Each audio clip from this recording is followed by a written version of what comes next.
De el periodo otoño 2020, organizado por diferentes instituciones. En particular, el día de hoy, para mí, la verdad es un gusto poder tener este webinar en particular, más que otro, porque también es la culminación de un proyecto que hemos estado gestando entre 6 diferentes universidades. En ese sentido, me voy a permitir presentar a todos los que nos acompañan el día de hoy, nuevamente agradeciendo de verdad la presencia de todos. Ya somos 420 espectadores. Recuerden, por favor, nada más algunas cuestiones que son importantes considerar. Recuerden que el límite de capacidad es de 500 participantes. En el momento en que se llegue a ese límite, si ustedes tienen alguna situación por la cual se desconecten y ya llegamos a ese límite, quizá la misma liga no les permita volver a ingresar. Sin embargo, vamos a grabar esta presentación y con mucho gusto, igual que todos los demás webinars, los vamos a compartir para que lo tengan a su disposición. Pues bien, como les decía, para mí la verdad es que es un gran gusto poder tener el día de hoy esta presentación como primer webinar del semestre otoño 2020, debido a que es una manera en que estamos culminando un proyecto que estamos trabajando durante hace ya 3 meses desde iniciado este periodo de la contingencia y que también tiene ciertas repercusiones para las instituciones y para las personas que nos acompañan el día de hoy. Y en ese sentido me gustaría presentarles mucho al equipo que nos acompaña el día de hoy. Voy a iniciar presentando a la doctora Elvia Garduño Telis, quien es doctora en Pedagogía por la Universidad Nacional Autónoma de México, certificada en competencias docentes en educación media superior, CEP Anuyes, integrante de la Universidad Autónoma de Guerrero, Innovación y Educación, con líneas de investigación en tecnopedagogía, personalización del aprendizaje, aprendizaje móvil e inclusión.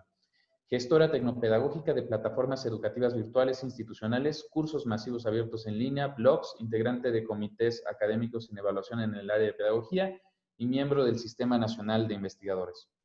De igual manera nos acompaña la doctora Ximena Chao Rebolledo, quien es doctora en Psicología Educativa y del Desarrollo por la UNAM. Actualmente coordina la especialidad en Educación Socioemocional del Departamento de Educación de la Universidad Iberoamericana. Es representante regional para América del Norte de la Sociedad Internacional para la Inteligencia Emocional, ISEI, y delegada nacional de la Red Internacional de la Educación Emocional, RIEP.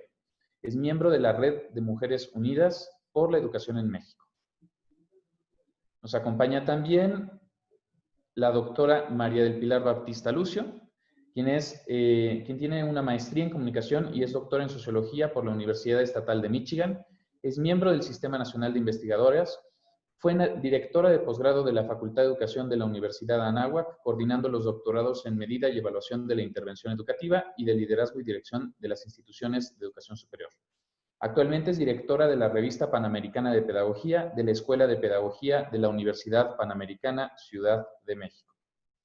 También nos acompaña el doctor Leonardo Daniel Sánchez Rojas, doctor en Educación por la Universidad Iberoamericana, profesor de asignatura en la Universidad Anáhuac y La Salle, autor del texto de apoyo metodológico Pensamiento Creativo y Tecnología Informativa, editorial Parmenia, profesor de asignatura en la Universidad Anáhuac y La Salle en asignaturas de corte transversal y colaborador con la Universidad de La Salle en su campus virtual en el diseño y formación en la enseñanza y profesionalización del docente en ambientes apoyados por el uso de tecnologías.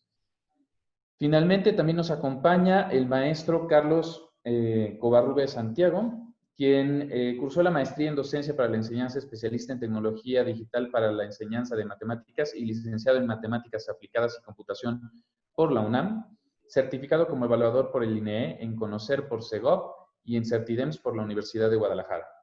Catedrático en la Universidad Pedagógica Nacional en las licenciaturas de Pedagogía y Psicología Educativa, así como del posgrado especialización en Tecnología Digital para la enseñanza de matemáticas en la UNAM. Y pues bien, si bien el equipo, ustedes lo pueden consultar en la página web que se encuentra en la esquina superior izquierda, que dice educarencontingencia.net. Las personas que nos acompañan el día de hoy, la verdad es que es un gusto tenerlos por acá. Y pues la idea justo es hablar acerca de 3 grandes dimensiones que son importantes considerar al respecto de una evaluación diagnóstica para el regreso a clases.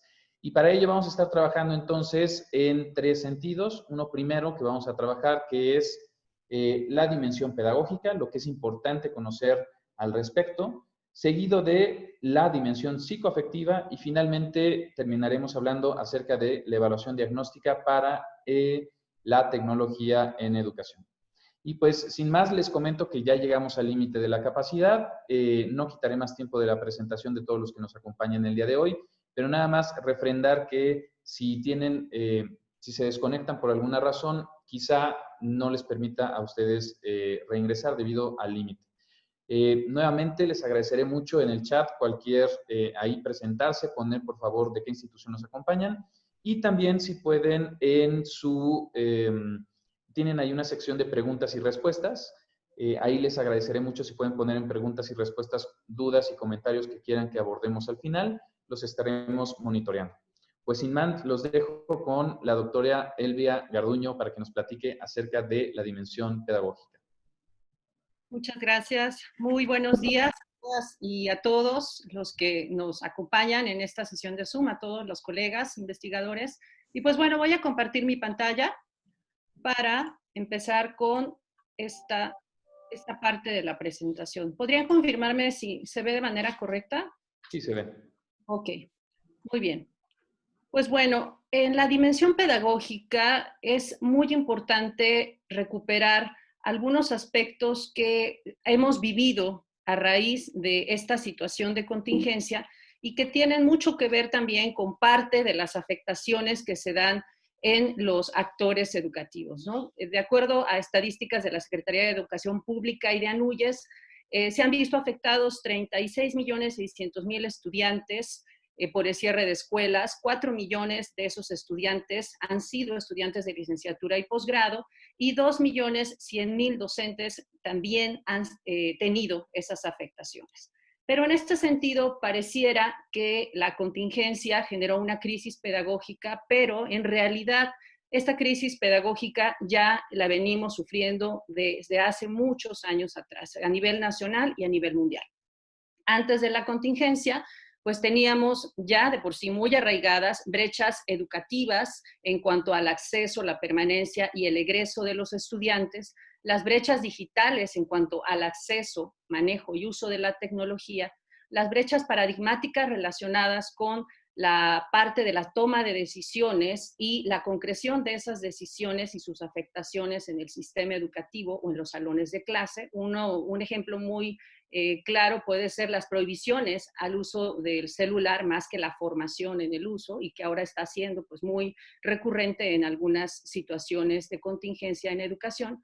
Y la parte también de educar para el desarrollo sostenible que todavía no acababa de concretarse en algunos países, en algunas universidades o instituciones educativas, ¿no? Estos retos y estas crisis que ya veníamos padeciendo, pues se agudizan con la contingencia, pero también se amplía aún más la brecha con más de 250 millones de niños en el mundo en edad escolar y no escolarizados, y una cuarta parte de los estudiantes que dejan la secundaria con competencias básicas. Entonces, la parte de la contingencia viene a acentuar las desigualdades y también a poner las cargas de cuidado y atención académica en padres y madres de familia.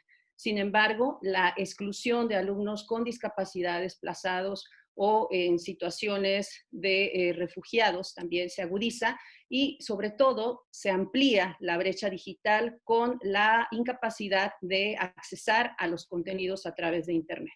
En ese sentido, se generan crisis de comunicación, de interacción, que obviamente están afectando los procesos de enseñanza y aprendizaje. Este lunes, el secretario de Educación menciona que el ciclo escolar inicia el 24 de agosto de manera virtual y que presencialmente se va a hacer de manera gradual hasta que el semáforo esté en verde.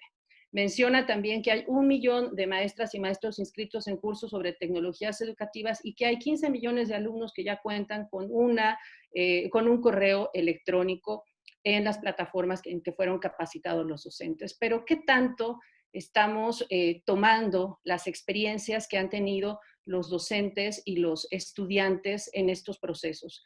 ¿Qué tanto estamos considerando los efectos pedagógicos y qué tanto estos efectos pedagógicos van a impactar en los cambios que necesitamos hacer en la educación? Entonces, en este sentido, viene a colación la frase que recientemente dice Antonio Guterres, el secretario general de la ONU, refiriéndose a que el mundo necesita niveles insostenibles, enfrenta niveles insostenibles de desigualdad y necesita precisamente la educación más que nunca, pero una educación transformada y una educación transformadora a las nuevas situaciones y condiciones. Y en este sentido, nos pareció interesante al equipo presentarles a ustedes 3 aspectos relativos a la dimensión pedagógica durante la contingencia. El primero de ellos son las situaciones pedagógicas asumidas por docentes y estudiantes de los distintos niveles educativos del país.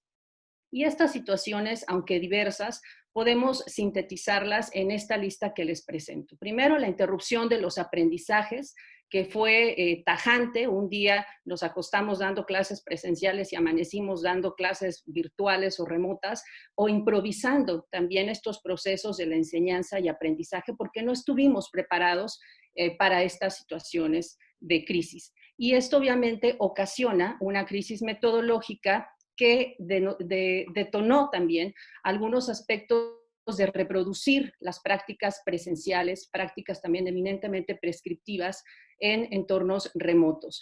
Y problemas derivados de ello, la saturación de tareas y también la saturación de actividades para la docencia. Sin embargo, también puede comentarse que dentro de las noticias que había en redes sociales había también una revaloración del papel de las y los docentes por parte de los padres de familia, ¿no? Sin embargo, todos estos aspectos también se fueron agudizando por las inequidades en el acceso a los recursos educativos y a los medios para hacerlos llegar a los estudiantes, y detonaron en una creatividad tecnopedagógica. Tenemos experiencias documentadas a través de redes sociales, medios de comunicación, en las que los docentes muestran su creatividad, pero también su resiliencia y su compromiso y su vocación para atender a sus estudiantes, ¿no? Y todo esto nos lleva también a replanteamientos del para qué educar, no solamente del cómo, sino del para qué estamos necesitando esos cambios en la educación. Y aparte de los lineamientos de la Secretaría de Educación Pública y de los planes de contingencia de las universidades en educación superior, pues hay dentro de la red una gran creación y consolidación de comunidades de aprendizaje y de práctica, ¿no? A través de la red también podemos encontrar no solamente el compartir estas experiencias, el compartir ideas, sino también el compartir recursos. Y como podemos ver, hay una gran experiencia de proactividad y resiliencia en estos procesos que vale mucho la pena conocer y analizar. Pero también están los docentes que tuvieron que enfrentarse a los problemas de acceso a la tecnología y que en comunidades rurales tuvieron que poner en juego pues toda su creatividad y poner también su vocación por delante. Y pues aquí vemos ejemplos de docentes que tuvieron que hacer uso de algunos recursos que a lo mejor no hubiéramos pensado en otras situaciones que no fueran de contingencia. Los estudiantes, ¿no? Que asumen también un reconocimiento a la valía de la institución escolar al ponerse en uniforme para tomar clases frente a una pantalla de televisión, o que también asumen ese compromiso de continuar aprendiendo pese a las circunstancias de confinamiento. Entonces, esta parte también de los docentes en comunidades rurales, como por ejemplo esta noticia de un maestro de Ocoapa, municipio de Copanatoyac, en el estado de Guerrero, en donde optan por enviar las tareas en la camioneta que ellos le llaman pasajera los lunes, se vocean a través de la comisaría que ya están las tareas, y los viernes tienen que ser devueltas ya hechas a una comunidad todavía de la montaña que se llama Tlapa. Entonces, estas circunstancias y estas experiencias no están propiamente a lo mejor consideradas en las políticas educativas, y es importante retomarlas, pero también es importante retomarlas porque nos vienen retos pedagógicos hacia la nueva normalidad. Y cuando hablamos de nueva normalidad, consideramos pertinente establecer que hay una nueva normalidad educativa y una nueva normalidad pedagógica. En el caso de la nueva normalidad educativa, pues hay que atender por parte de todas las autoridades educativas, todos los agentes y actores educativos, las brechas que persisten en las zonas marginadas y los grupos vulnerables. Cómo reaperturar esas escuelas cuando tenemos esas brechas tan arraigadas y algunas cuestiones que incluso van en contra de aspectos tan elementales como la salud y el bienestar. Los nuevos contextos y las nuevas oportunidades de formación que nos da esta pandemia y esta experiencia de la contingencia precisan integrarse dentro de los contenidos de los planes y programas de estudio. La inclusión educativa, las experiencias que se estaban gestando antes y después del COVID son sumamente necesarias y van de la mano con las condiciones educativas que podemos generar para que docentes y estudiantes tengan ese reconocimiento a su diversidad. La parte de la reimaginación de la educación es algo que nos invita la crisis del COVID para aprovechar estas situaciones y replantear transformaciones educativas. Pero esas transformaciones educativas van de la mano de la investigación. En el marco de estas transformaciones, investigar es una tarea pues sumamente relevante y necesaria para poder establecer acciones y tomar decisiones.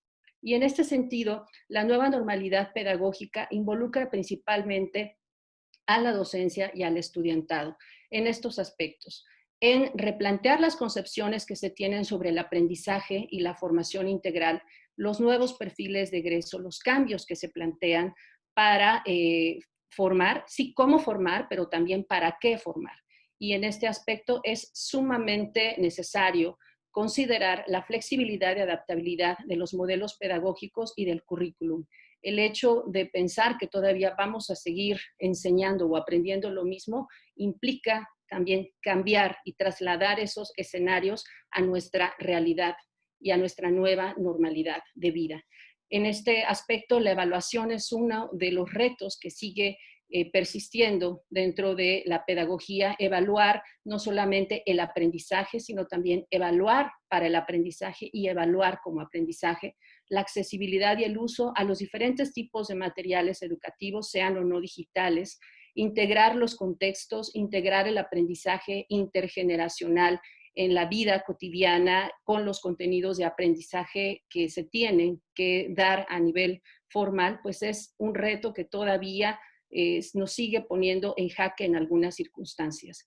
En ese sentido, se abre un fractal de posibilidades para las disrupciones pedagógicas y para integrar no solamente los aspectos formativos, sino también los aspectos tecnológicos y los aspectos psicológicos de los cuales mis colegas van a hablarles más adelante.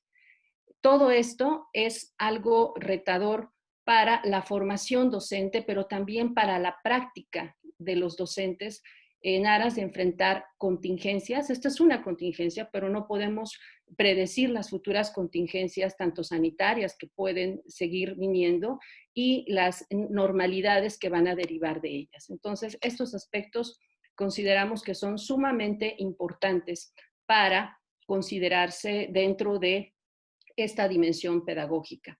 Finalmente, queremos compartir con ustedes algunas preocupaciones, pero también acciones pedagógicas que se enmarcan en la resiliencia que han mostrado docentes y estudiantes, el riesgo de que no funcionen tal vez como se esperaba, precisamente en ese contexto de incertidumbre, de no saber cuándo exactamente vamos a regresar, qué es lo que va a pasar, vamos otra vez a retornar a la parte virtual, cómo va a permanecer esta parte virtual en nuestras vidas escolares y académicas, ¿no? Entonces, estas preocupaciones pues se han estudiado por numerosos organismos, pero también por algunos autores, y van en cuanto a la pérdida de aprendizajes. ¿Cómo vamos a recuperar esos meses en los que los estudiantes han tenido diferentes niveles de acceso y también diferentes oportunidades para poder aprender o desaprender algunas cosas, ¿no? Entonces, estos aspectos son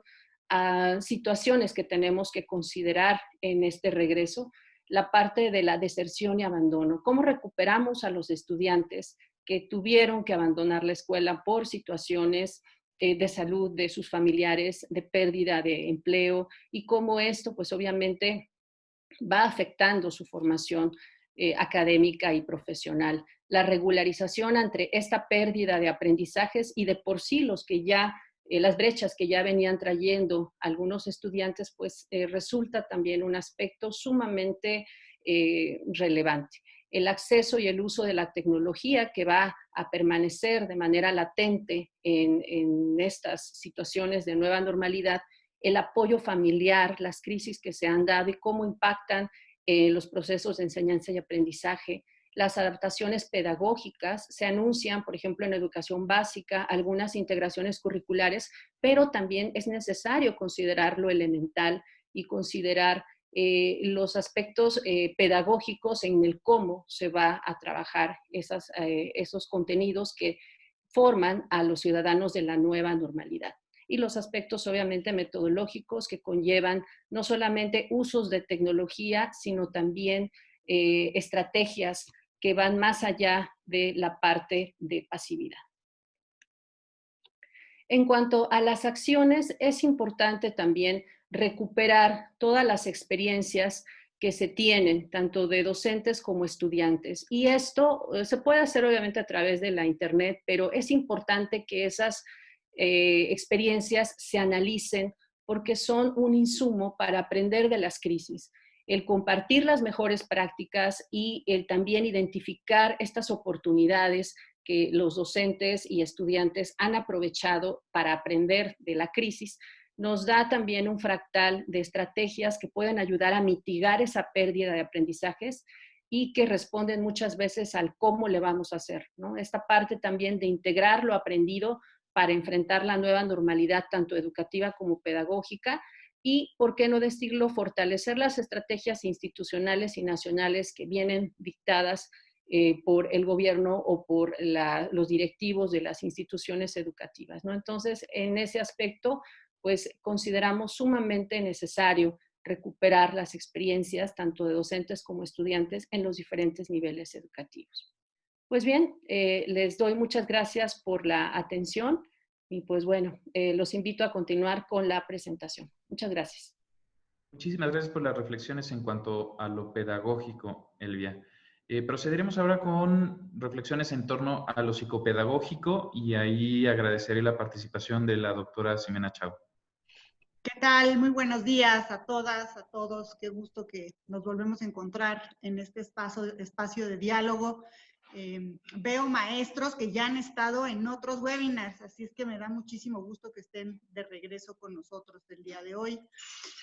Y pues sí, ya comentaba Elvia acerca de este otro aspecto, que es el aspecto socioafectivo, el aspecto que tiene que ver pues justamente con la parte psicosocial que nos ha tocado a todos vivir en estos momentos de pandemia, en estos momentos de lo que podemos llamar, sin lugar a dudas, una crisis que también tiene una dimensión psicoafectiva. Y en ese sentido, pues yo quiero antes que nada agradecer a todos los compañeros, miembros de este equipo con el que estamos trabajando esta dimensión, para después hacer tres breves reflexiones. La primera en torno a esto de la crisis. Es decir, la crisis es un reto, pero también puede ser una oportunidad. Y en ese sentido, me parece que es importante entender que cuando surge una situación inesperada de alta intensidad, como lo es esta situación de la pandemia, pues lo que se generan en la mayoría de las personas son reacciones inmediatas que pueden ir de ligeras a graves, es decir, puede haber simplemente un malestar, pero podemos entrar también en una situación de estrés y de ansiedad, en tanto a que las condiciones de vida se ven comprometidas, primero que nada, pero también, digamos, el horizonte hacia el futuro, pues se ve incierto. Y entonces la manera en la que reaccionemos o tomemos acciones o respuestas al respecto va a determinar de alguna manera el bienestar emocional. Por supuesto que debiéramos también de saber que hay personas que tienen una capacidad de readaptación y resiliencia mayor y que entonces en lugar de reaccionar, digámoslo, que toman acciones de participación, de conciencia, de colaboración y, por supuesto, de apoyo y cuidado, no solamente para sí mismos, sino para sus comunidades. Y es en esta combinación, en esta tensión entre reacción y acción, que es interesante analizar los efectos que esto ha dejado en la vida de todos nosotros y, por supuesto, en la vida educativa. Lo cierto es que de una crisis se puede también crecer y podemos aprender y podemos, sobre todo, revalorar aquello que quizá antes no lográbamos ver, pero que la propia crisis ha puesto al descubierto. Entonces, en ese sentido, compartir que las crisis pues muestran lo peor y lo mejor de nosotros, y entonces que las personas hemos experimentado, hemos puesto a girar nuestra brújula emocional y hemos experimentado toda una serie de emociones a lo largo de estos casi ya 6 meses en los que se declaró la pandemia, y que en algunos casos algunas de estas emociones dificultan la adaptación o la reincorporación a esta nueva realidad, pero que hay otras emociones que lo facilitan. Y esto también tendríamos que saberlo en el ámbito educativo, porque finalmente buscaríamos que nuestros estudiantes y nosotros mismos, docentes, pudiéramos acompañar este proceso de formación hacia las emociones que lo facilitan, trabajar y enfatizar estas emociones de manera que pudiéramos salir avante.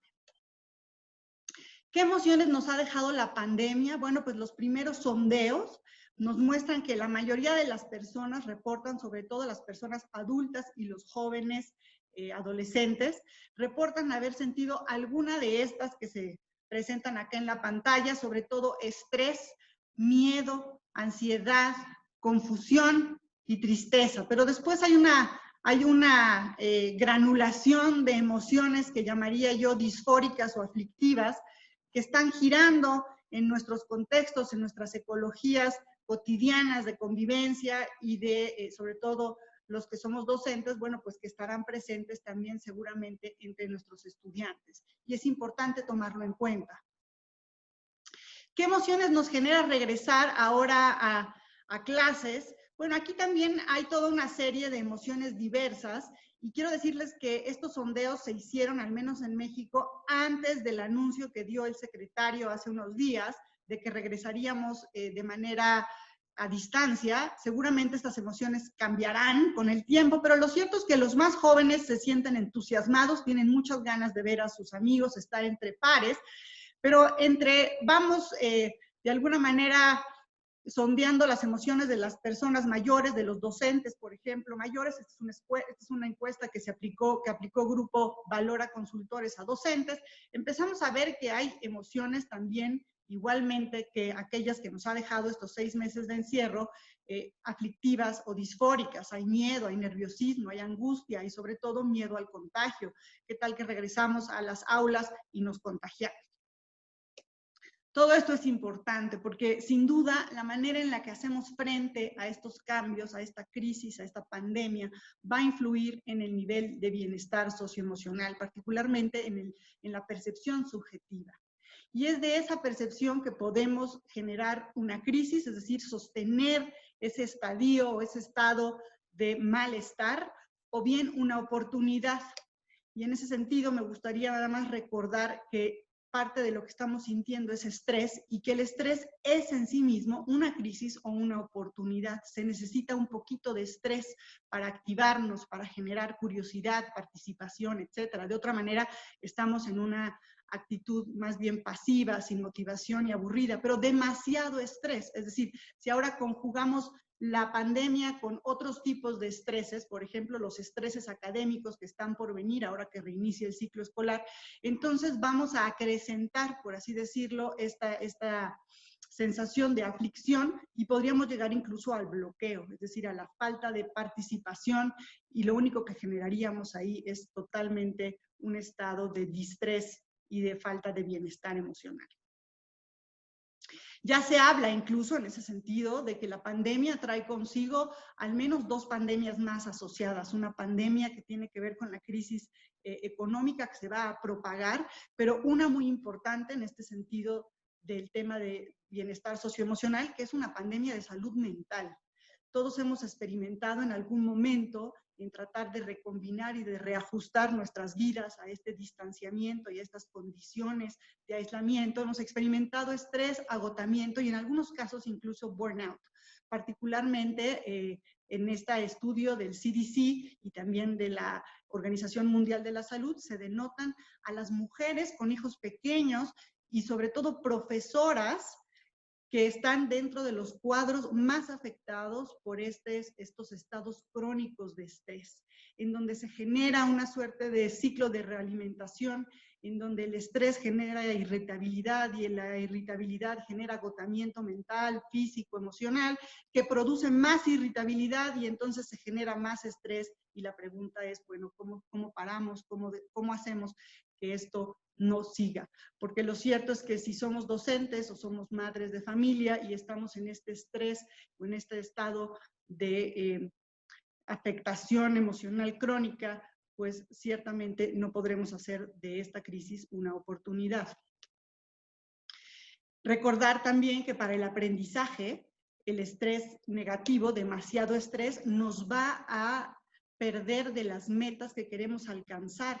Cuando el organismo entra en estados de estrés agudos, incluso hay una especie de bloqueo mental que nos impide, por ejemplo, poner atención, por ejemplo, recordar información y por lo tanto resolver problemas. No alcanzamos las metas. Poquito estrés, no demasiado estrés para que podamos trabajar con nuestros estudiantes, porque recordemos que ya traemos este estrés heredado de la condición de crisis y pandemia. Y entonces, bueno, ¿cómo nos vamos sorteando esta situación entre crisis y oportunidad? Bueno, pues ante la crisis, resiliencia y empatía. ¿Y qué quiero decir con ello? Bueno, quiero decir que necesitamos reconstruir bienestar. En este momento es muy importante poner la energía, sobre todo en el ámbito de la educación, a la reconstrucción del bienestar socioemocional y físico. Y entonces necesitamos trabajar la resiliencia física a través de los buenos hábitos, por así decirlo, de nutrición, de salud, de activación, de tener rutinas para dormir. Nuestros estudiantes seguramente en estos meses de vacaciones, donde estuvieron en casa, pues perdieron estas rutinas, hay que recobrarlas. Y por supuesto trabajar la resiliencia emocional. Necesitamos ponernos, como dicen, en una actitud en la que reevaluemos y sobre todo pensamientos catastróficos. Las distorsiones cognitivas son efectos de riesgo para la salud socioemocional. Y sobre todo practicar también narrativas positivas, tanto en nosotros mismos como en nuestros estudiantes.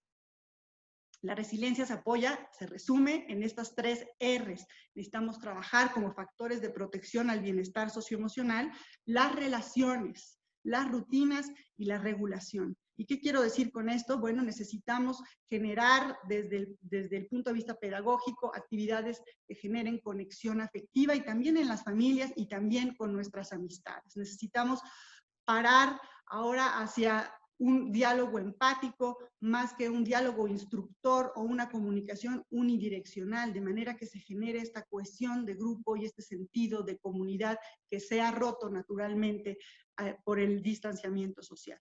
Generar rutinas, pero rutinas flexibles, que incluyan incluso momentos para jugar y descansar, no solamente trabajar. Y finalmente la regulación emocional, que es muy importante porque nos hace aceptar, primero que nada, que podríamos estar en un momento de aflicción emocional, reflexionar sobre ello, compartir incluso con alguien, buscar el apoyo de otros para salir adelante y sobre todo sentir estas emociones, aceptándolas sin juzgarlas. Este es un momento en donde es vital cultivar la compasión hacia nosotros mismos, por supuesto hacia los demás, pero hacia nosotros mismos. Y dentro de este cuidado de autorregulación también tomarnos momentos de calma, en donde si practicamos alguna meditación, alguna yoga, algún mindfulness, pues podamos respirar para calmar estas emociones que se exacerban ante todo lo que está por venir y que no tiene un horizonte cierto. Además, por supuesto, trabajar desde la coherencia grupal. Me parece que es el momento en el que los docentes, más que nunca las escuelas y los estudiantes, necesitamos establecer estas redes de apoyo mutuo, necesitamos ser receptivos, porque todos pasamos por esta situación, pero no todos hemos pasado igual, y entonces necesitamos sintonizarnos como un efecto de protección a las vivencias que han vivido unos y otros, de manera que podamos generar redes de colaboración inteligentes para sortear todavía los retos que nos vienen. Creíamos que esto iba a ser momentáneo, creíamos que podía acabar rápido. La realidad es que hoy no sabemos cuándo va a terminar y hasta cuándo vamos a necesitar estar en estos nuevos estados de convivencia y sobre todo educativo. Bueno, finalmente, ¿cómo estamos trabajando nosotros o cómo estamos recuperando todas estas experiencias que se han vivido a lo largo de este tiempo? Bueno, pues lo que hemos tratado de entender, primero que nada, es cómo podríamos definir el bienestar socioemocional. Y el bienestar socioemocional lo podemos definir en esta ecuación en la que sabemos que los factores de protección de alguna manera se contraponen a los factores de riesgo que ya hemos platicado. Y entonces, en la medida en que los factores de riesgo son demasiados, es decir, hay más factores de riesgo que factores de protección, entonces el bienestar socioemocional se ve afectado negativamente. Si por el contrario encontramos que los factores de riesgo son menores y hay mayores factores de protección, entonces el bienestar emocional se sostiene, se estabiliza, o bien incluso encuentra la posibilidad de crecimiento en tanto, por ejemplo, si cuento con el apoyo y la empatía y la posibilidad de acercamiento afectivo con otros a mi alrededor, que me permiten de alguna manera canalizar esas emociones que se han gestado a lo largo de este tiempo. Pero si por el contrario lo que hay en mi entorno circundante inmediato es violencia, o bien soy un consumidor de información y en particular no sin visión crítica si es falso o verdadero, o si consumo enervantes empezando por la cafeína, es decir, ahora tomo más café que antes, o ahora tomo más alcohol que antes, entonces ese bienestar socioemocional se va a ver en peligro, es decir, va a empezar a disminuir porque todos estos factores de riesgo, de alguna manera, van a sobreponerse a lo que pudiera haber de factores de protección. Nuestro trabajo desde la educación, me parece a mí, es generar factores de protección para nuestros estudiantes. Hay contextos en los que los estudiantes encontraban justamente el bienestar emocional en la escuela, no en casa. Y ahora que no hay escuela, entonces están irremediablemente en casa y necesitamos desde donde estemos, desde la vía remota del internet o desde la vía remota de mandarnos mensajes a la antigüita por carta, apoyar a nuestros estudiantes a que puedan sentir que existe todavía, que está para ellos una mirada empática y un acompañamiento y apoyo que les permita regular sus emociones, sobre todo esos pensamientos catastróficos, e ir construyendo herramientas de resiliencia para poder transitar de manera exitosa en estos tiempos inciertos. Y en ese sentido, es importante tomar en consideración cuáles podrían ser algunos de estos factores de riesgo. Bueno, pues de los más comunes, para empezar, es el consumo de enervantes. Las encuestas tanto de la Secretaría de Salud como de la Organización Mundial de la Salud muestran que la gente ha aumentado el consumo de enervantes, vamos a decirle así, socialmente aceptados. La gente está tomando más alcohol y más café. Necesitamos bajarle, porque si no, entonces vamos a entrar en un modo más irritable. Necesitamos considerar también el nivel de estrés en el que estamos viviendo, cómo estamos viviendo la carga, por ejemplo, de trabajo, la distribución de los quehaceres, la combinación entre ser padres, madres de familia y además desempeñarnos en nuestro trabajo, cómo manejamos la pérdida misma del trabajo, etcétera. Y necesitamos estar alertas a estas situaciones de violencia que pueden ir desde el maltrato hasta la violencia psicológica o incluso la violencia física. El número de denuncias de violencia física en el país a raíz de la pandemia, a raíz del aislamiento social, ha aumentado. Entonces necesitamos estar alertas y saber que estas condiciones que estamos viviendo nos pueden hacer propensos a situaciones de violencia. Pero y sobre todo enfatizar, decía yo, desde la educación, los factores de protección. Trabajemos la educación emocional con nuestros estudiantes. Ayudémoslos y ayudémonos desde el autocuidado a regular nuestras emociones. Generemos redes de apoyo, relaciones sociales positivas entre docentes con los estudiantes y promovamos entre los estudiantes que se pueda generar una red de comunicación. Si no hay internet, yo decía, lo podemos hacer a la antigüita, podemos mandarnos una postal, una carta, podemos hacer como el maestro aquel que nos enseñaba, Elvia, que llevaba las tareas, podemos generar también algún tipo de sistema de mensajería, de manera que nos haga sentir que seguimos aquí, que hay una sana convivencia más allá de un distanciamiento tóxico. Pero también y sobre todo desde la educación, trabajar la percepción de autoeficacia, de saber que somos capaces de seguir adelante y de construir un horizonte utópico que nos permita ir avante a pesar de la crisis. Y finalmente, trabajar nuestra capacidad de adaptación. Seamos flexibles, cultivemos una mentalidad de cambio. No podemos insistir en mantenernos en el pasado, porque hacia donde vamos todavía no hay un horizonte de certidumbre, de tal suerte que lo que sabíamos muy probablemente no nos sirva para lo que sigue. Aprendamos desde las prácticas presentes, desde lo que vamos viviendo y desde lo que hemos ido experimentando a través de estos meses de contingencia, de tal suerte que hacia el futuro podamos crear pues justamente una oportunidad de esta crisis que nos permita revalorar nuestra propia existencia, nuestra vida, pero también nuestro quehacer cotidiano.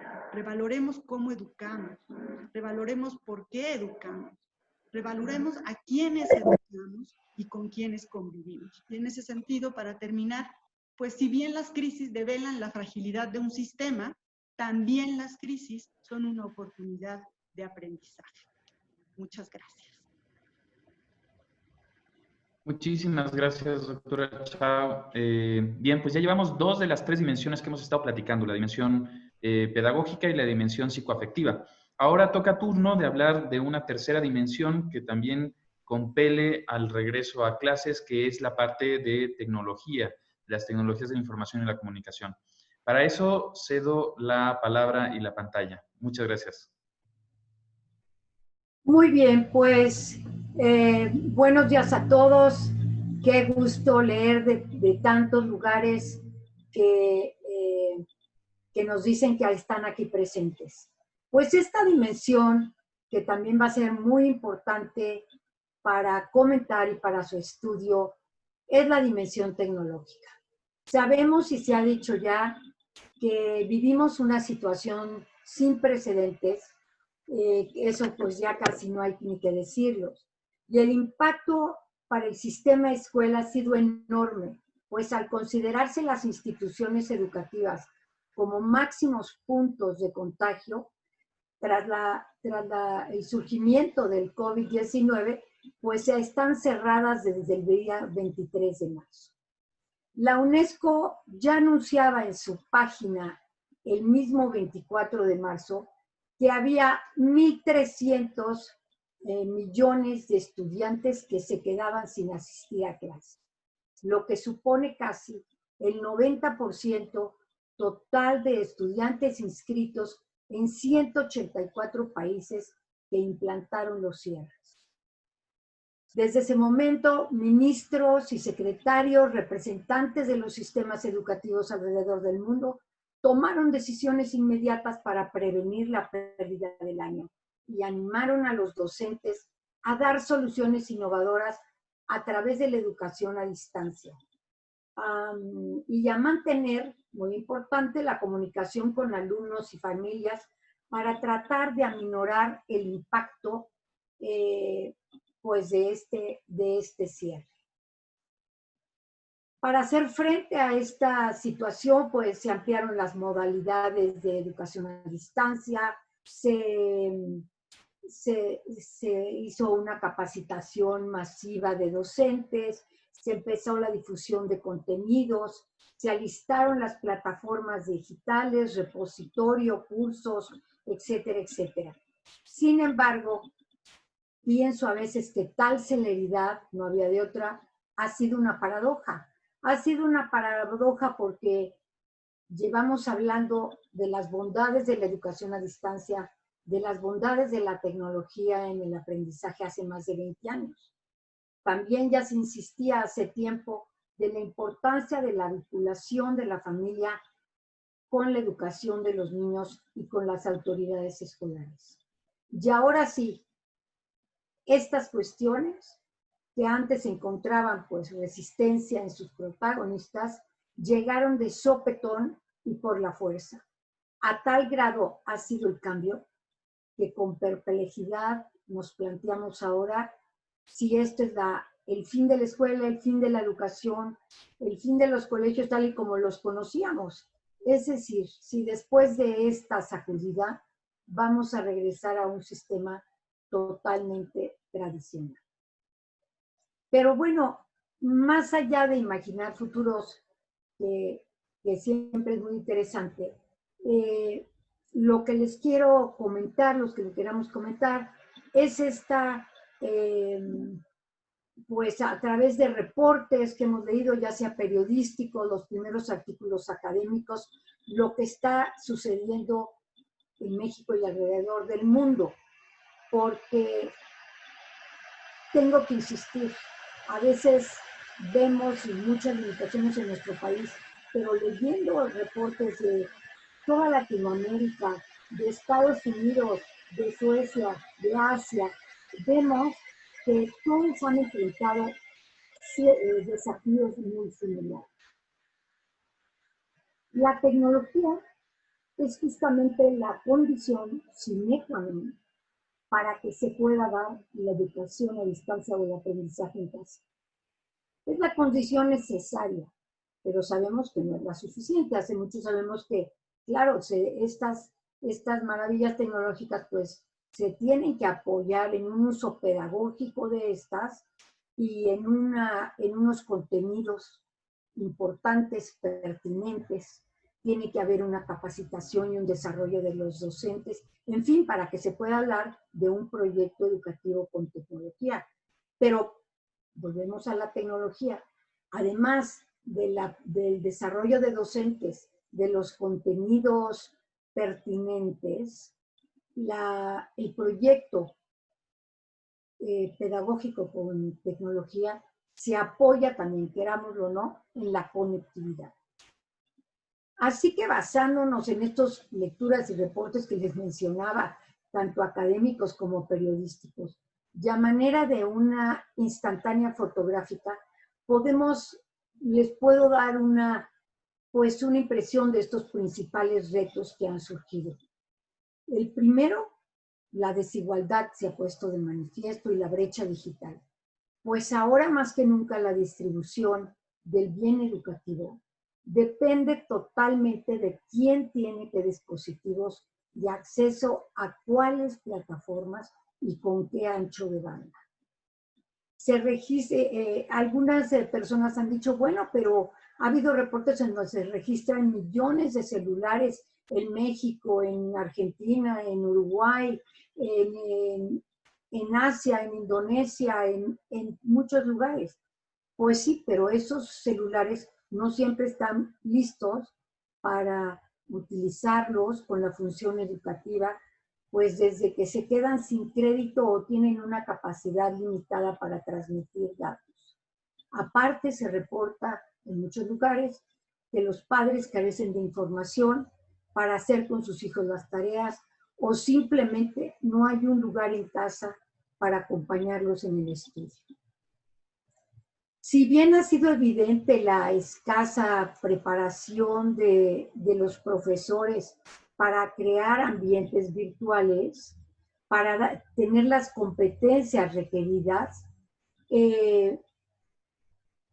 los profesores también se han limitado porque tienen que tomar en cuenta la capacidad tecnológica que hay en los hogares de sus alumnos. Como mencionó la doctora Elvia Garduño, que habló de la dimensión pedagógica, los docentes en su mayoría, hay que aplaudirles, han sobrevivido, han hecho lo que han podido ante tal emergencia, haciendo uso de herramientas que ya tenían a mano tanto ellos como sus alumnos. llámese el celular, los mensajitos por WhatsApp y hasta el teléfono fijo.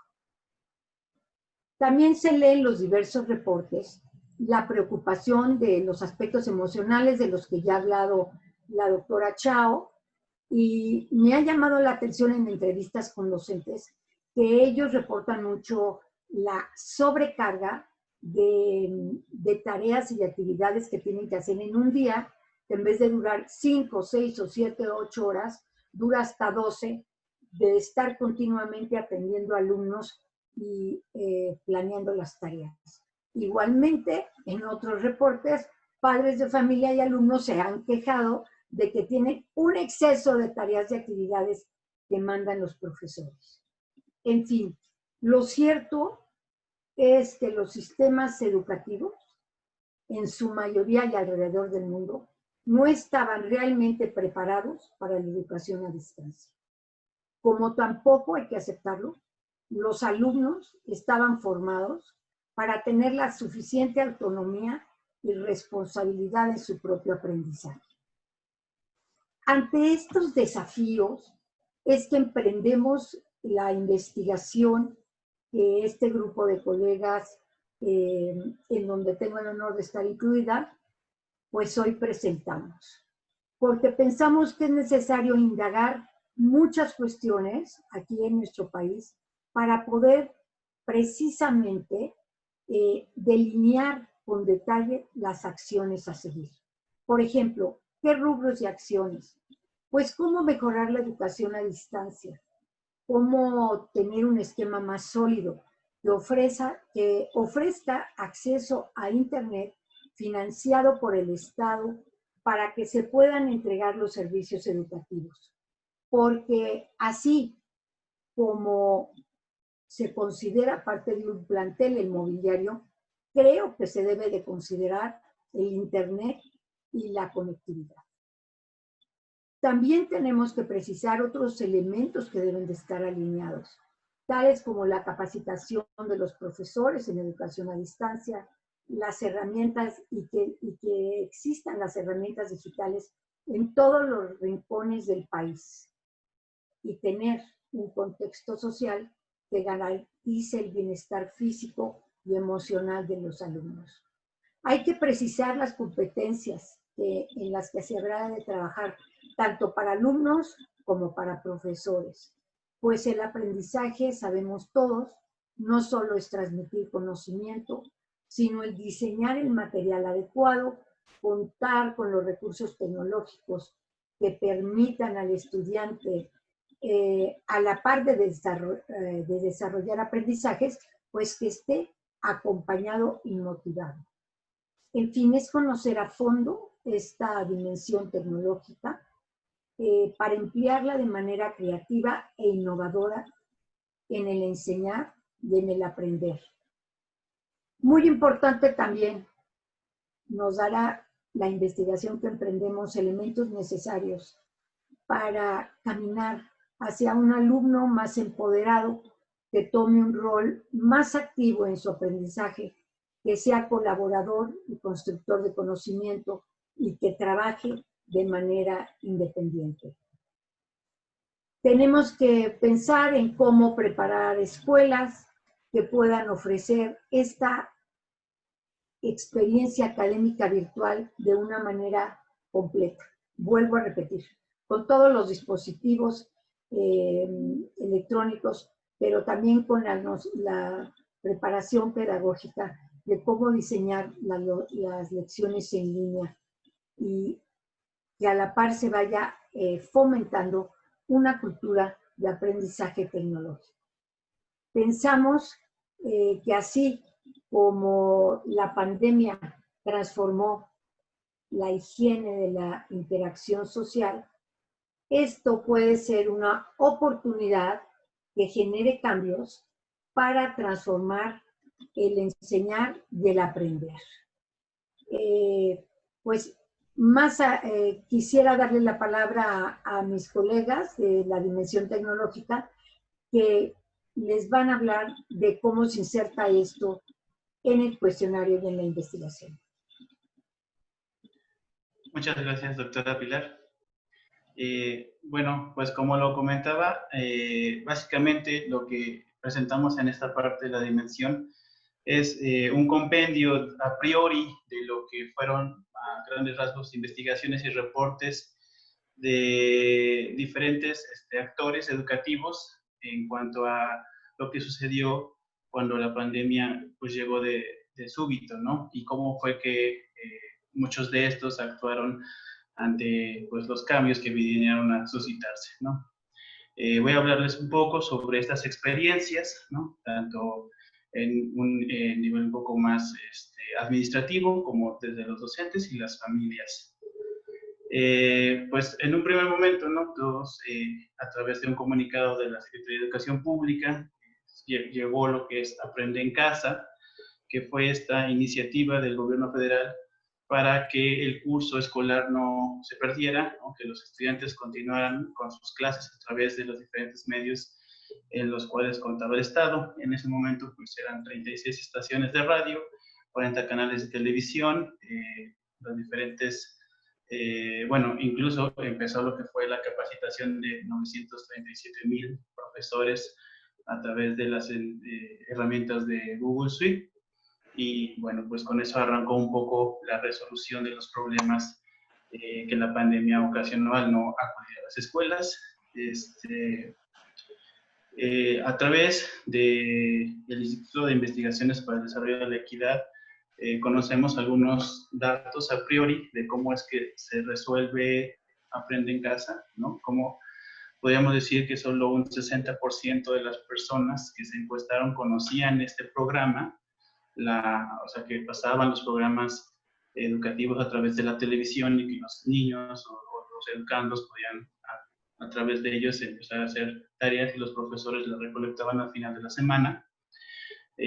Las principales fallas que se reportaron era que pues, no tenían a lo mejor computadora o internet para seguir las indicaciones de los profesores, falta de libros o material didáctico y sobre todo el acompañamiento, ¿no? El acompañamiento que hace un docente día con día al estar en el aula o la falta que podría haber hecho el padre de familia al no saber explicar los contenidos, porque podía tener el material, pero no saber hacerlos llegar al educando.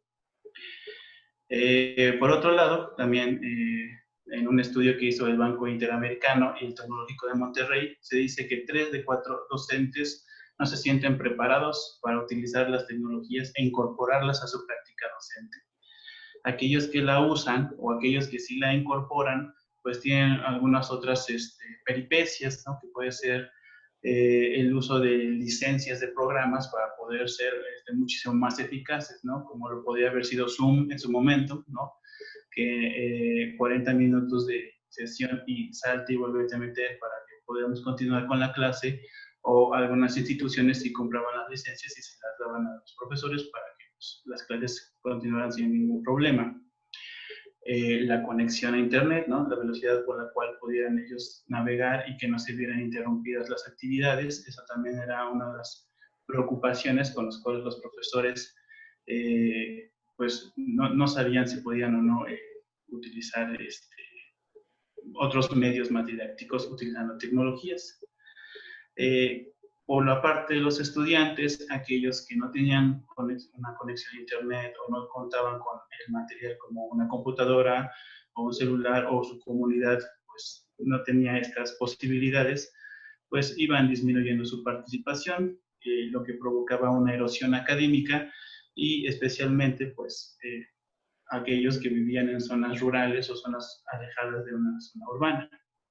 Entonces, tanto en escuelas públicas como en escuelas privadas, ¿no? Podríamos hablar que esto sucedió de manera muy general.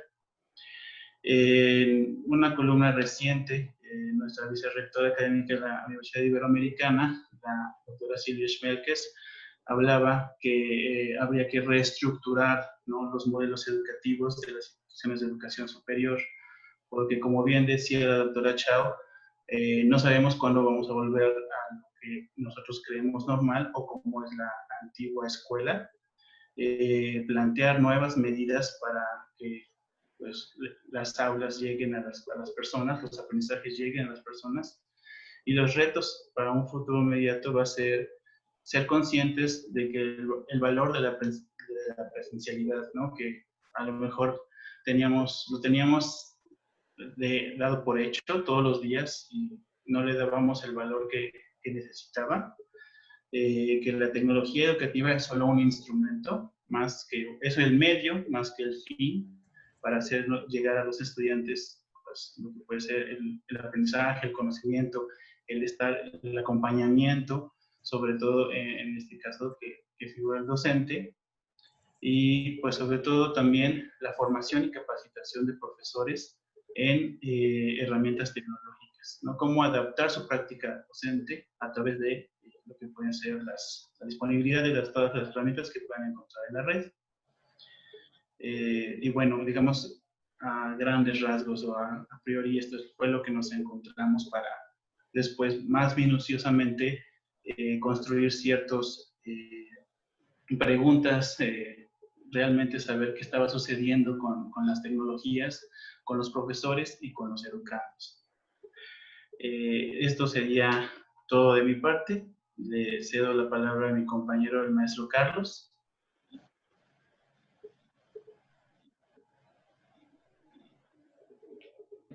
Luis. Bien, por el orden de presentación, platicamos con el maestro Carlos. Vamos a hacer una presentación primero de otro documentito y ahorita pasamos con él. Pues, como se dan cuenta, hasta ahorita hemos hablado de 3 grandes dimensiones. La parte, entonces, pedagógica, la parte psicoafectiva y la parte de tecnología educativa. Y en ese sentido, lo que queremos hacer ahora, si la persona que está compartiendo pantalla pudiera dejar de compartir rapidísimo, se los agradecería. Gracias. Entonces, en ese sentido, lo que vamos a hacer ahora es hacerles la presentación como tal de un proyecto que nos va a permitir aterrizar todo esto que ustedes que hemos estado platicando hasta este momento. Entonces, en ese sentido, me voy a permitir compartir rapidísimo para platicarles acerca de este proyecto. Denme un segundo, que esta cosa presente.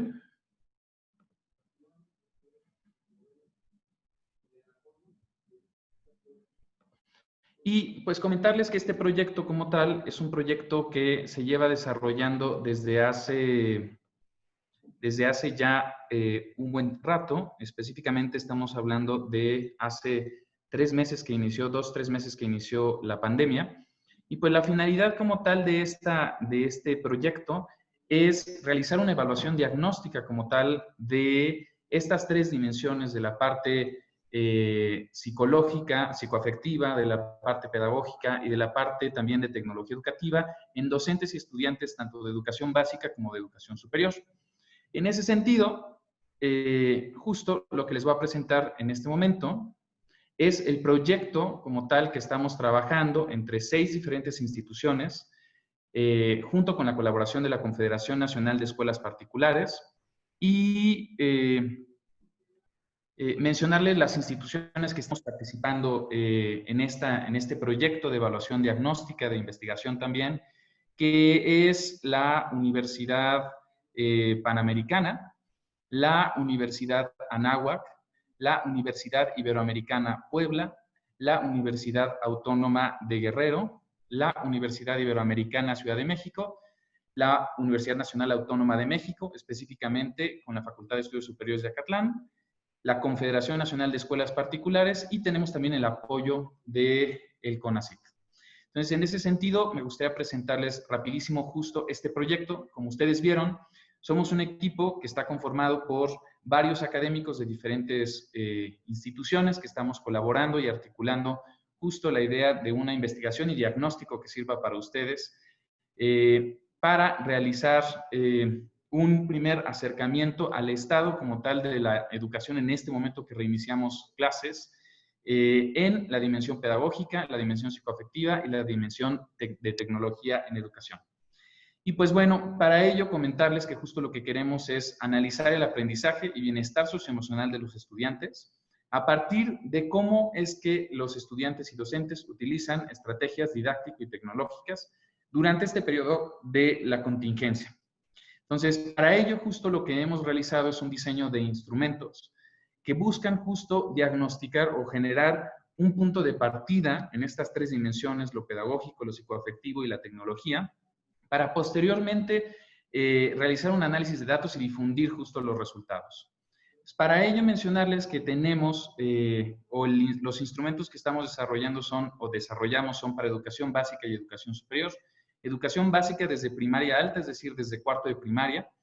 Y justo lo que hicimos son un total de 4 cuestionarios, que son un cuestionario para docentes de educación básica, uno para estudiantes de educación básica, uno para docentes de educación superior y uno para estudiantes de educación superior. Lo que venimos a presentarles justo es el instrumento que ya tenemos listo en este momento, que es el instrumento de docentes de educación básica, cuyo periodo de aplicación les queremos proponer en agosto y septiembre. Y también existe la posibilidad de que si ustedes de manera institucional se aplica el instrumento, se les regala, se les brinda un diagnóstico, digamos, general para toda la institución en estas 3 dimensiones. En ese sentido, como ustedes han visto, esto es los diferentes elementos que se están evaluando en estos instrumentos, que es lo pedagógico, lo psicoafectivo y la tecnología. En lo pedagógico estamos evaluando la adaptación a la planeación, cómo se dan las clases durante contingencia, cómo evaluamos a los estudiantes y a sus aprendizajes y qué reflexión realizan los profesores durante este periodo. En lo psicoafectivo, como ya explicó también la doctora Chao, ahí estamos, vamos a tratar de conocer el riesgo psicoafectivo, conductual, la capacidad de resiliencia, de regulación emocional y de afrontamiento durante este periodo de crisis. Y finalmente, en la parte tecnológica, como ya presentó la doctora Baptista, lo que buscamos es conocer en particular cuál es la cultura sobre la tecnología que tienen docentes y estudiantes, la infraestructura con la que dicen contar, la posibilidad de usarla, cómo están comunicándose y contactándose con los estudiantes, y también queremos hacerlo un benchmark con los estándares de desempeño según el ISTE, que es el Instituto Internacional de Estándares en Tecnología Educativa. Todo esto, lo que estamos haciendo, como ya vieron, son 4 instrumentos, y al finalizar el instrumento, el docente, una vez que lo responde, y el estudiante, una vez que lo responde, le llega a su correo electrónico, si es que el docente y estudiante desea participar, le llega a su correo electrónico un breve diagnóstico acerca de su situación en estas 3 dimensiones. En la dimensión pedagógica, la parte psicoafectiva y la parte de tecnología educativa. Para las instituciones que lo hagan de manera general para docentes y estudiantes, además se les envía un diagnóstico institucional sobre estas dimensiones. Como un ejemplo rapidísimo del instrumento que ya tenemos listo y que de hecho ustedes ya pueden empezar a contestarlo al día de hoy, es el instrumento para educación básica, profesores y docentes. En ese sentido, el docente lo que hace es entra como tal a la página del instrumento, lo contesta, y si al final deja su correo electrónico, le va a llegar literalmente al correo electrónico, como se ve en la imagen superior derecha, le va a llegar un correo con sus resultados específicos de la evaluación de estas 3 dimensiones. Y al momento de darle clic, va a tener los resultados de la aplicación. Este es un ejemplo como tal de un reporte. Todo esto es completamente gratuito. Justo nosotros somos investigadores de diferentes universidades y la manera en que nosotros también podemos trabajar en esto, o nuestra retribución como tal, es la posibilidad de generar análisis y conocimiento. En ningún momento, esto es muy importante, todos los datos que se recopilan son totalmente confidenciales y anónimos. Nunca se pide el nombre ni manera de identificar a los docentes, es completamente anónimo.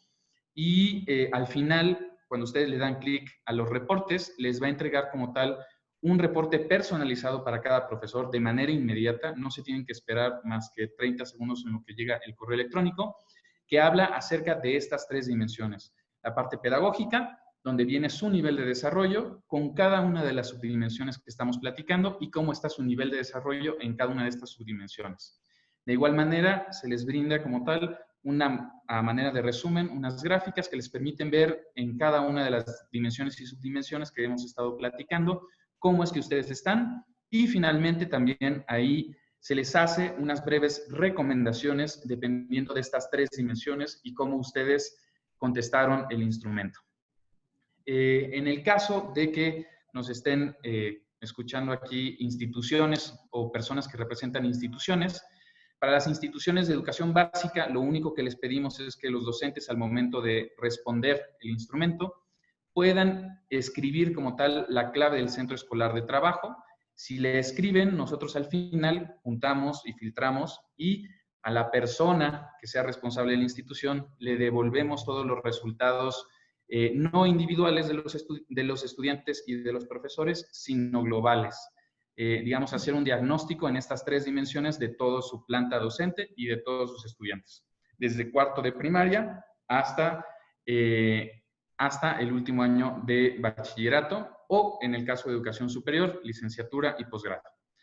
En el caso de que alguna institución de educación superior quiera unirse a este proyecto, nosotros lo que hacemos es cargamos como tal el nombre de la institución y el docente lo único que hace es indica a qué institución pertenece. Al finalizar, igual nosotros enviamos a la persona responsable como tal un informe en particular en estas 3 dimensiones. Aquí igual se las compartimos por el chat. Hay algunas ligas que les compartimos, que es la página oficial de la investigación, donde ustedes pueden conocer mucho más acerca de esto. Si alguien en particular como institución quiere inscribir a su institución, esa es la liga para poder inscribir de manera formal a las instituciones. El cuestionario que ya pueden ustedes contestar y pueden obtener como tal su diagnóstico de manera inmediata es esta liga, que igual se las compartimos ahorita en el chat. Y finalmente tenemos ahí un mail list de docentes, en el caso de los docentes de educación superior, que no tenemos en este momento todavía el instrumento, sino hasta la siguiente semana, pueden inscribirse igual a la liga de los webinars y ahí les haremos entrega como tal de la liga. Entonces, pues sin más, nada más mencionarles justo que este es un esfuerzo de verdad que estamos haciendo 6 instituciones, no tienen ningún tipo no, o sea, las instituciones y como investigadores lo que estamos buscando es la generación del conocimiento y en este sentido también el producto es regresar a las personas que contesten los diferentes instrumentos, un insumo que sea útil también para partir y realizar una evaluación diagnóstica para la educación en contingencia, ahora que estamos regresando justo a esta nueva normalidad, por llamarlo de alguna manera. Entonces, sin más, voy a dejar de compartir la pantalla. Comparto también todo esto del diagnóstico y de los links en el chat. Y comentarles que tenemos algunas preguntas y respuestas. Ahorita en un segundito voy a copiar y pegar los links del diagnóstico y demás en el chat, por si quieren. Y vamos a ver algunas de las preguntas que dicen. Y mientras que las formulo, vamos a dar espacio a que las respondan y copio y pego los links en el chat para las personas que quieran realizar su diagnóstico docente. En específico, ahorita recuerden que tenemos desarrollado el de educación básica. Dice, voy a leer algunas.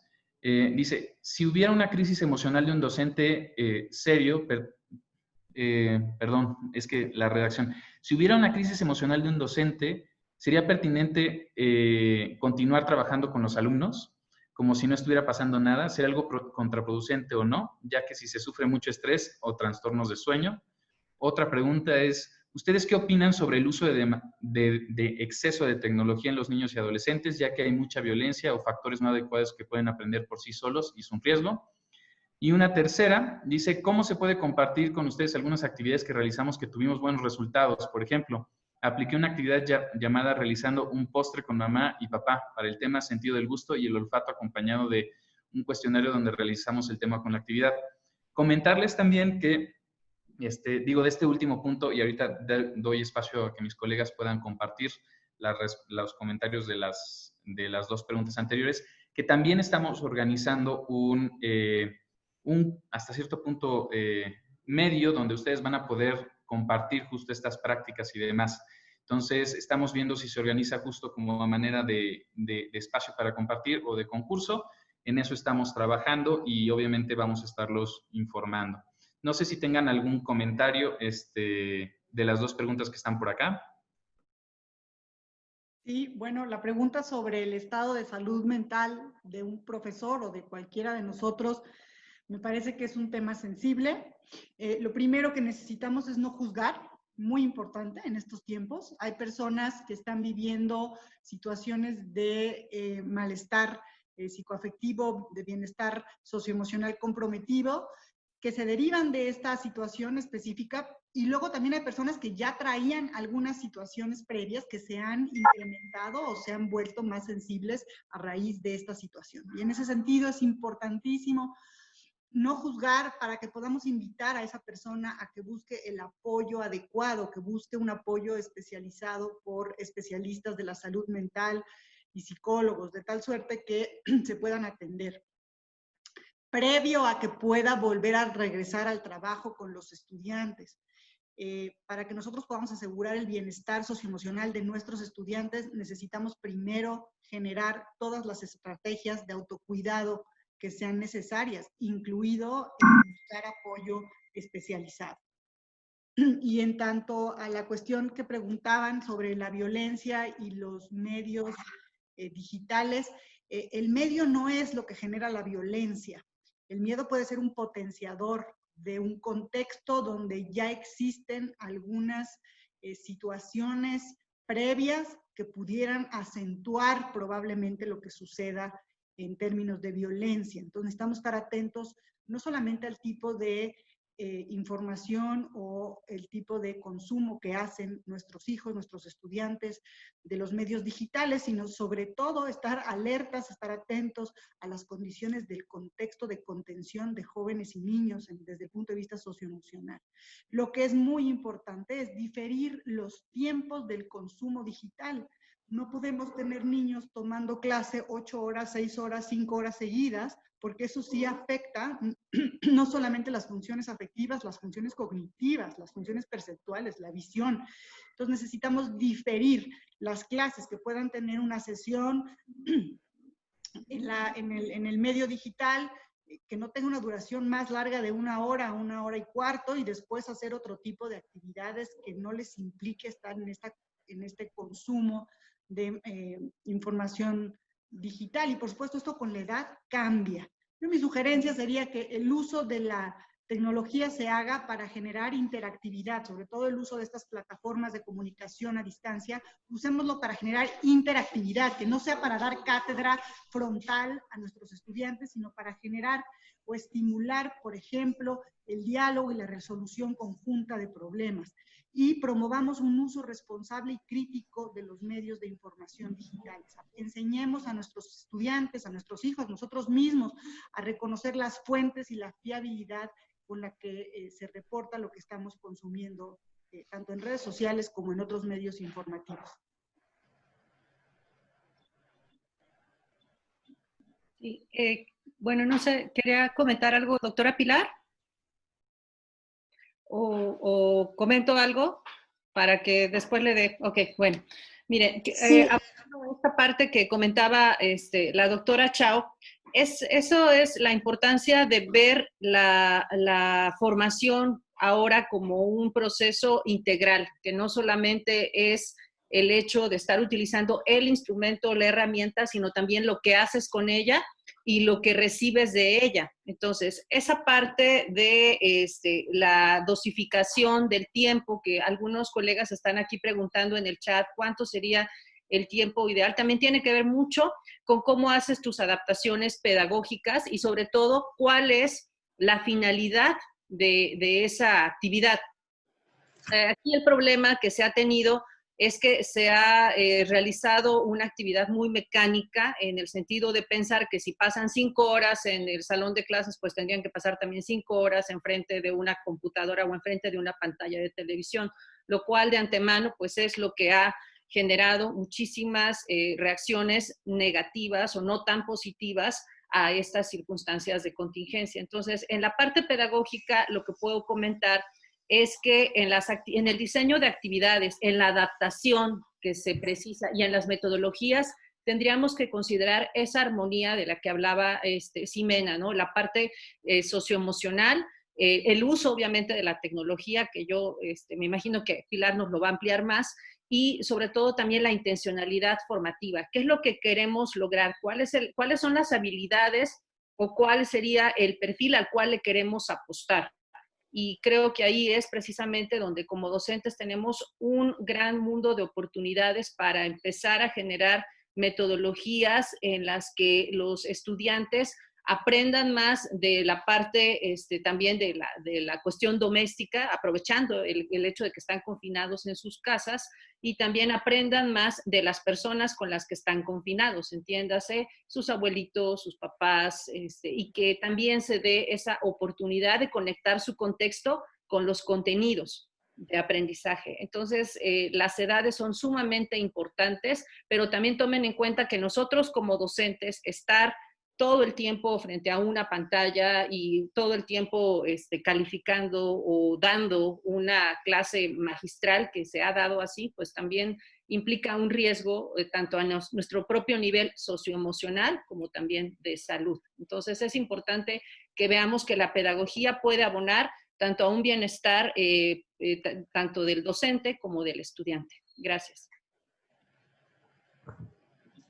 Sí, muchas gracias. Yo lo que quiero añadir a esta pregunta, y creo que hay otras también sobre los diferentes medios y contenidos digitales, es que hay una gran oportunidad ahora de que ustedes, docentes, inculquen, enseñen más el uso responsable de las TIC, el uso responsable de las tecnologías y todos esos conceptos de ciudadanía digital.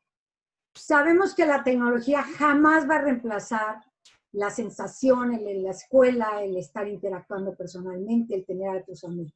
Jamás lo va a reemplazar. Sin embargo, porque pues en la escuela finalmente es donde los niños y jóvenes aprenden a ser ciudadanos. Sin embargo, aquí hay una oportunidad de enseñar ciudadanía digital. No hace mucho, hace un año, 2 años, hicimos un estudio del entorno mediático de los niños de la Ciudad de México.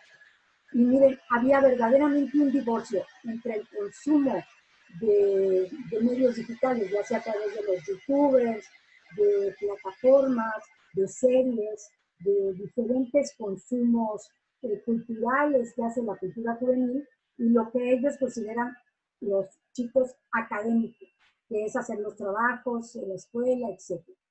Aquí tenemos la oportunidad de que esto se fusione. Van a seguir consumiendo algo de sus cosas favoritas, ya sea desde videojuegos hasta los youtubers, pero también enseñándose cómo las tecnologías pueden ser un apoyo máximo para aprender, para ser un aprendiz para toda la vida.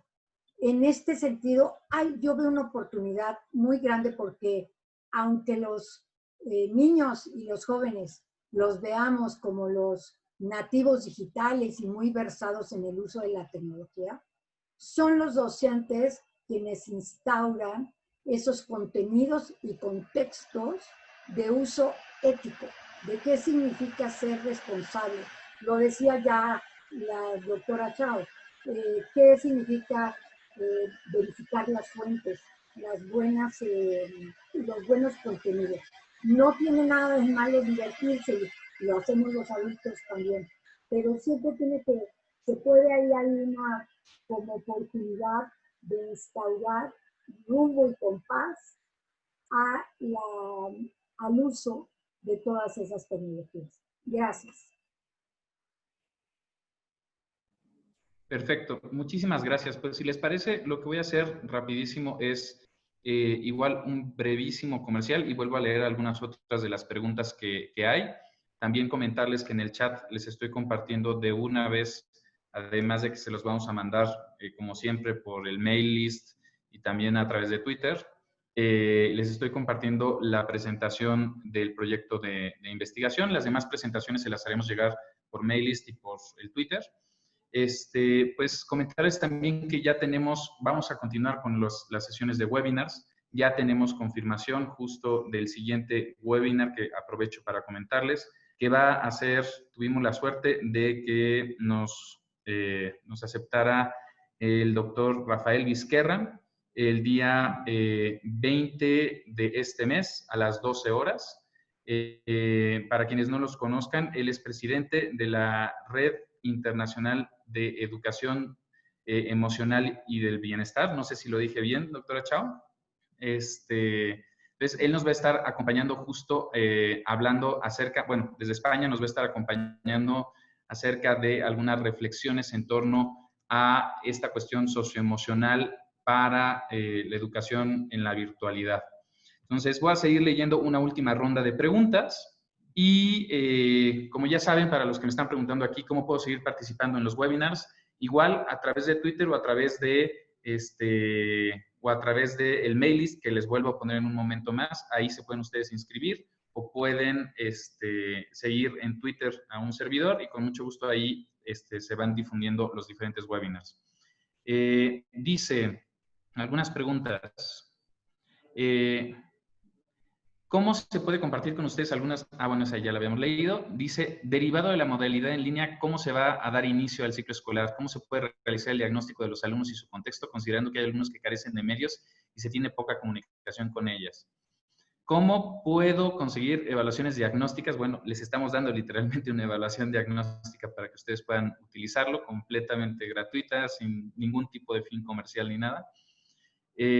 Dada la situación de la pandemia, los papás estamos más relacionados con los hijos en sus tareas y resulta que nos presionamos, exaltamos, estresamos por las situaciones de tareas o trabajos en electrónico o manejo de sistemas. Y en ocasiones los hijos manejan mejor las herramientas tecnológicas que los papás, pero ahí queremos estar para que hagan las actividades bien. ¿Cómo manejar esta situación y dejar que los hijos tomen sus decisiones? ¿Cómo se podría lograr lo de recortar la brecha de colección? Se comentó que con internet financiado por el Estado, pero los aparatos ya sea celular o laptop. ¿También se debería incluir esto último? Para la doctora Chao, ¿qué tiempo se recomienda para las clases en línea para niños de primaria y no perder su atención? Hay padres que se quejan por la cantidad de horas. Y uno último, buenos días. Mi duda es cómo crear estos factores de protección para nuestros estudiantes a distancia, porque se sabe que hay que hacerlo, pero ¿cómo pasarlo a la práctica? Gracias. Adelante. Pues creo que a mí me tocan las últimas dos, entonces no sé si alguien más quiere empezar.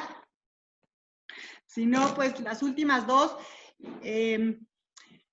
Yo creo que el tiempo de pantallas de trabajo, digamos, académico, recomendable. Los niños tienen un span de atención que va cambiando con la edad, pero digamos en promedio a los chicos de educación básica, óptimos son 40 minutos en realidad, es decir, así como para realmente tenerlos en el trabajo. Pero yo quisiera reiterar algo que ya se dijo, que es que las plataformas de comunicación virtual síncrona, como lo que estamos haciendo ahora, las tendríamos que aprovechar para trabajar de manera interactiva, participativa, no para hacer una docencia frontal en la que estemos el profesor hablando durante 40 minutos o una hora dando la clase. Yo creo que hay otros medios más eficaces para transmitir contenidos en términos de definiciones, en términos de descriptores, y debiéramos de utilizar este medio para trabajar en conjunto con los estudiantes, justamente para crear, primero que nada, el sentido de grupo,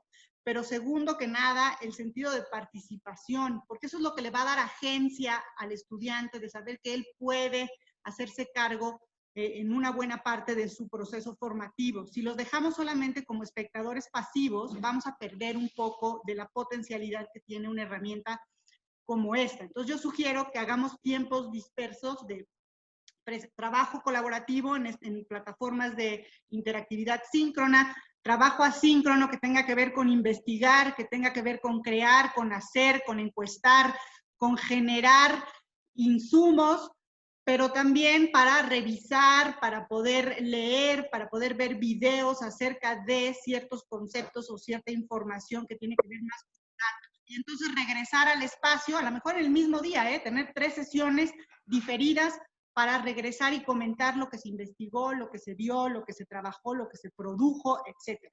Esa sería como mi recomendación en el uso de estos medios o de pantallas.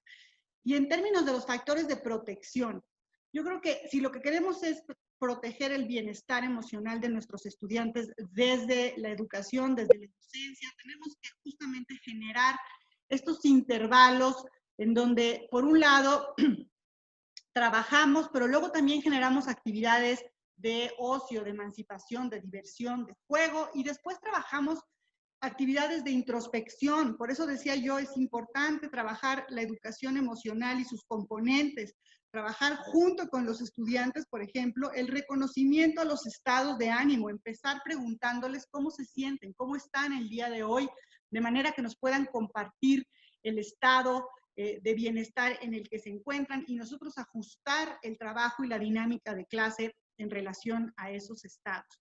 Me parece que es importantísimo también promover la activación de nuestros estudiantes y podemos hacerlo de manera muy sencilla aquí frente a la cámara, ¿verdad? Proponiendo actividades, por ejemplo, de estiramientos, de yoga, de equilibrio, que les permitan activar el cuerpo al mismo tiempo que activan la atención, al mismo tiempo que compartimos en grupo una situación colectiva, digamos, que nos activa. Y yo creo que este es el momento pues, más propicio para generar un entrelazamiento entre el aprendizaje y el juego. Jugar enseña, y entonces podemos generar dinámicas de juego para aprender las habilidades y los conceptos clave. Podemos aprender a escribir historias, podemos aprender a hacer, por ejemplo, un juego de roles en Zoom. Cada quien interpreta a una persona y tiene que exponer el caso o el punto de vista de ese personaje. Yo creo que es un momento increíble para experimentar, para atrevernos, de manera que podamos fortalecer el aprendizaje y que no sea necesariamente desde esta versión tradicional de la exposición frontal. Y quisiera retomar esto último que dijo Ximena, porque tiene mucho que ver con tres aspectos que nos atañen mucho en nuestra labor como docentes. El primero son las estrategias de enseñanza, de aprendizaje, y obviamente tenemos que replantearlas, ¿no? Esto implica sí meter elementos del juego, sí meter cuestiones de aspectos socioemocionales, pero también conectar. Es importante identificar los contenidos clave, los contenidos más relevantes, y también identificar sobre todo las intenciones, o sea, cómo vamos a formar ahora a los niños, a las niñas, a los adolescentes y a los jóvenes para esta incertidumbre. O sea, incertidumbre que nosotros mismos como docentes pues estamos padeciendo, pero necesitamos empezar a desarrollar esas habilidades de resiliencia, esas habilidades de indagación, fortalecer la parte de pensamiento crítico y todas nuestras estrategias didácticas o pedagógico-didácticas o tecnopedagógicas tienen que ir ligados también con esa parte y obviamente la parte de los contenidos. Hay muchas experiencias en UNESCO en donde, por ejemplo, a partir de que hay una contingencia, como en este caso fue sanitaria, pero también en otros países ha habido terremotos que han generado catástrofes tremendas y se replantean los contenidos de aprendizaje. Entonces, sí puedes enseñar las habilidades básicas, o sea, obviamente aritmética, matemáticas, pero ¿qué más? O sea, ¿qué más de los contenidos de una asignatura es relevante para que un estudiante pueda trascender a esta situación y pueda pues ser resiliente y prepararse para las que vienen? Entonces, estamos en esos retos. Yo sigo poniendo la importancia que tienen los objetivos de desarrollo sostenible en los contenidos, porque hoy más que nunca pues nos han simbrado estas circunstancias y hemos padecido los efectos. Entonces creo que es importante tratar de conectar los contenidos con los objetivos, pero también tomen en cuenta la parte que comentaba la doctora Ximena, la parte personal.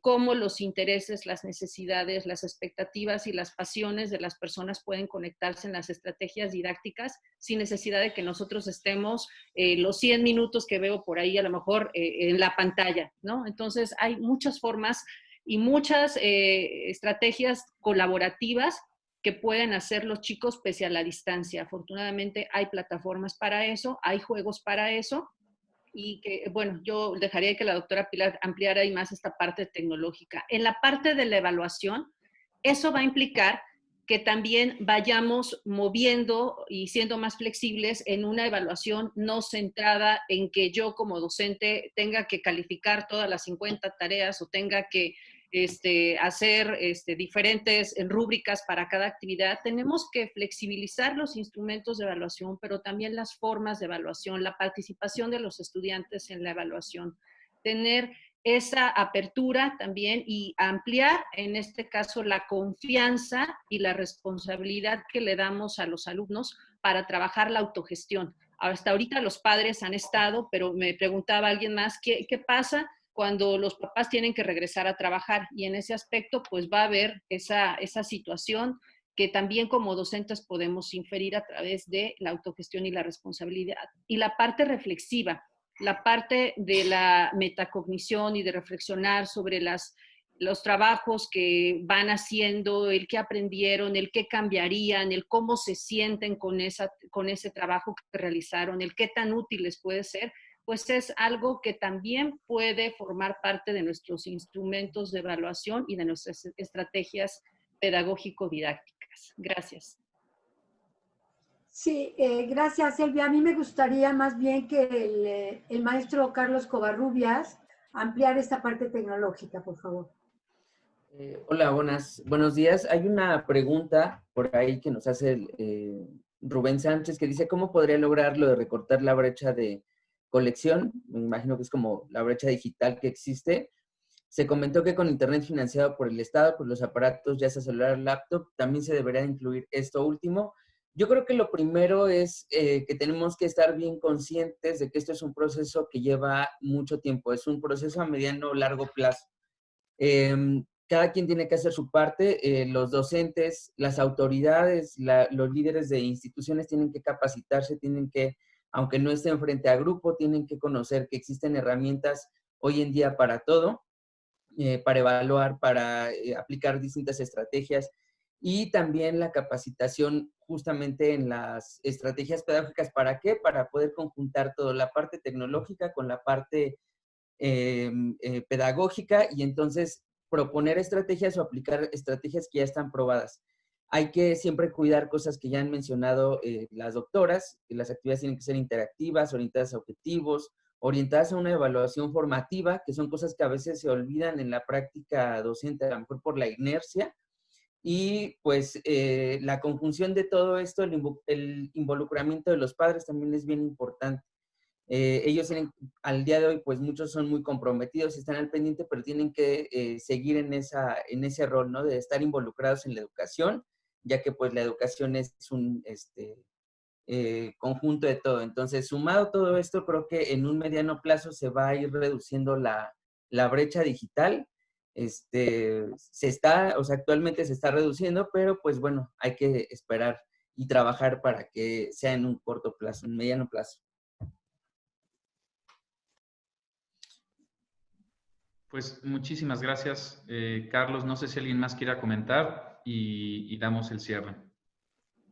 Yo nada más quisiera, porque hay varias preguntas que tienen esa duda, el instrumento para educación básica va para cuarto, quinto y sexto de primaria, lo que vendría siendo primaria alta, secundaria y educación media superior. Sí.